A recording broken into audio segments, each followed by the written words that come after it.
अच्छा एक बात बताओ, मैं आप लोगों को कितनी बार प्रैक्टिकल सोच के लिए मैं मजबूर करता हूं कि भाई सोचो सोचो।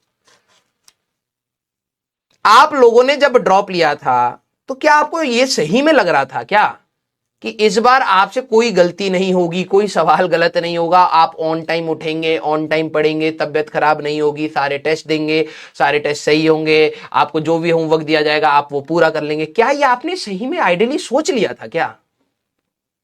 कि मुझे तो ऐसा लग रहा है कि भाई मैं ऐसे मतलब ऐसे बच्चों को पढ़ा रहा हूं जिन्होंने दुनिया शायद देखी ही नहीं या देखना ही नहीं चाहते, या पता नहीं कौन सी प्रजाति के हैं भैया। हम तो वैसी सोच रखते नहीं अपनी लाइफ को लेके, ऐसे ही सोचा था। इसीलिए तो दर्द आ रहा है ना। जब आप अनरियलिस्टिक चीजों को एक्सपेक्ट करते हो अपनी लाइफ में तो ऑब्वियस सी बात है आपको दुख होएगा ही होएगा। जिस बच्चे ने यह सोचा होगा ना कि यार इस बार मेरे को इंप्रूव करना है, मैं मेहनत करूंगा, मैं लिटरली बता रहा हूं वो खुश होगा आज। क्योंकि जब आपका माइंडसेट पॉजिटिव होता है तो लाइफ में जब कठिनाइयां आती हैं तो आप एक पॉजिटिव माइंडसेट से सॉल्यूशन निकाल ले जाते हैं। लेकिन अगर आपका माइंडसेट पॉजिटिव नहीं है, आपने इतनी आइडियलिस्टिक चीजें सोच ली 10 और 11वीं 12वीं में ये सारी चीजें फील करने के बाद भी, भाई 11वीं क्लास का बच्चा ये एक्सपेक्ट करे ना कि इस बार सर मैं 11th में तो भाई आग लगा दूंगा, ये कर दूंगा, जेंडा गाड़ दूंगा, ठीक है, तोपे चला दूंगा, 21 तोपों की सलामी होगी जब मेरा रिजल्ट। ये 11वीं वाला बच्चा सोचे तो तब भी बनता है, क्योंकि उसने अभी जर्नी नहीं देखी कि और कठिनाइयां भी हैं। भाई सिर्फ पढ़ाई मत सोच, जिस दिन तबियत खराब होगी, दिन में 3 लेक्चर चल रहे हैं तो 2 दिन भी खराब हुआ 6 लेक्चर पीछे हो जाएगा, और पीछे से टॉपिक कनेक्टेड है। ये 11वीं वाले को शायद ना समझे कि तुम्हें तो समझ आनी चाहिए यार। He cannot deserve, you deserve it, you deserve it, but मेहनत तो कर उसकी।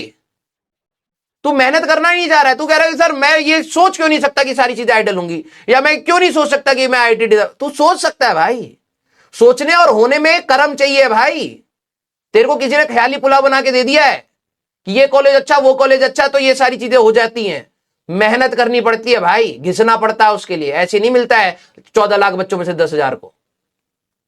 तुम प्रॉब्लम यह है कि तुम उस 10,000 की मेहनत करना नहीं चाहते, लेकिन 10,000 का फल चाहिए। भाई वो टॉप 10,000 स्टूडेंट को जो मिले लाइफ में वो मेरे को दे दो, ऐसे नहीं होता, ठीक है, ऐसे नहीं होता। और अगर आप ये एक्सपेक्ट कर रहे हैं तो कुछ समय के बाद आप मेरे से डिटैच्ड फील करेंगे, क्योंकि मैं आपको वही चीज बताऊंगा जो रियलिटी लाइफ में आपको देखनी पड़ेगी, ठीक है। मैं आपको कभी भी ये चीज नहीं बोलूंगा भाई तू कर लेगा, तू कर लेगा तो कर, अभी तभी हो गई चीजें, ठीक है। मैं आपको डिमोटिवेट नहीं कर रहा, मैं आपको रियलिटी बता रहा हूं, और रियलिटी कई बार डिमोटिवेटिंग हो सकती है, कई बार मोटिवेटिंग हो सकती है, लेकिन सच्चाई में रहने ही बेटर है भाई, सच्चाई में रहना ही बेटर है। मैंने तुम्हें क्या बोला था, इस बोर्ड पर वो सारी चीजें आएंगी जो आपके लिए रेलिवेंट है। किसी दिन इजी टॉपिक भी चले थे, याद कर, ट्रिग्नोमेट्री में sine square theta plus cos square theta इसी इस पर पढ़ाया था। साइन थीटा तुम्हारे पास परपेंडिकुलर ओवर हाइपोटेन्यूज है, tan theta perpendicular over base है, इसी बोर्ड पर पढ़ाया था मैंने, याद है? उस दिन तो भाई एटीट्यूड था, सर थोड़ा लेवल बढ़ाओ, सर तेज कराओ। मैंने क्या बोला था, मेरे को स्पीड का लेक्चर मत दिया करो कि सर तेज करो धीरे करो, मुझे पता है कब क्या होने वाला है, ठीक है। जैसा चल रहा है इस बोर्ड पर उसको फॉलो करो जितना कर सकते हो, यही आपकी भलाई है, यही आपकी भलाई है। इस बोर्ड पर जो भी रेलिवेंट है, आपको किसी दिन लगेगा अब अगला टॉपिक जैसे आएगा ना, लॉज ऑफ मोशन में स्टार्टिंग में फ्री बॉडी डायग्राम बनवा रहा हूं, सर ये तो आता है आगे बढ़ाओ, और फिर वही जब हाई लेवल होगा सर नहीं समझ आ रहा, पेस मैं डिसाइड करूंगा, उसी पेस पर चलना पड़ेगा।